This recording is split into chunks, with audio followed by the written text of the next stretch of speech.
Hi, good afternoon. I'm Fran, and I'm going to just be briefly talking today about my experience of reading The Wind in the Willows and giving it a quick book review for today's book review. I really enjoyed it. It's a book I read as a child, and I think I haven't really experienced it since then. So reading it again for the read along was really strange. It was very nostalgic. I had a lot of memories flooding back. There was a lot of it I didn't quite remember. I didn't remember the end of the big battle at Toad Hall.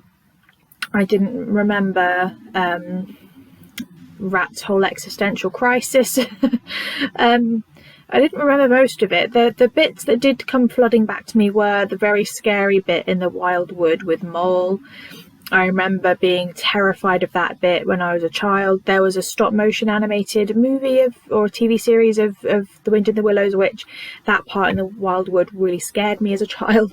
But I think reading it did bring back the same sort of feeling as when I was a child. It's very a warm, comforting story.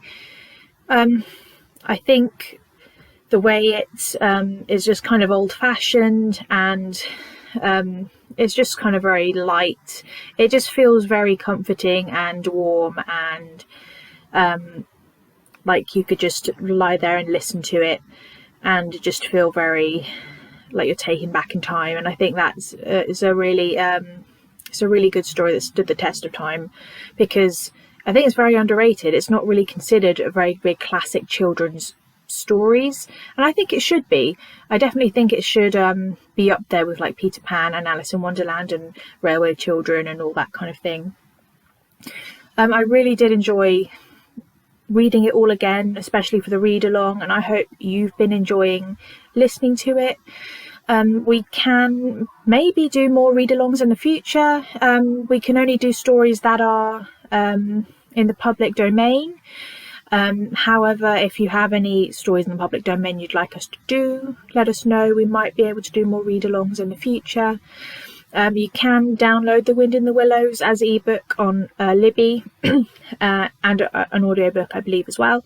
So if you want to read it, you can, or our read along of it will be available on Facebook and YouTube as well. If you ever want to return to it and listen to it again, you can listen to it over there. So I hope you've been enjoying listening to it for the past couple of weeks. I really enjoyed reading it, and let us know what you think, and thank you for listening. Bye.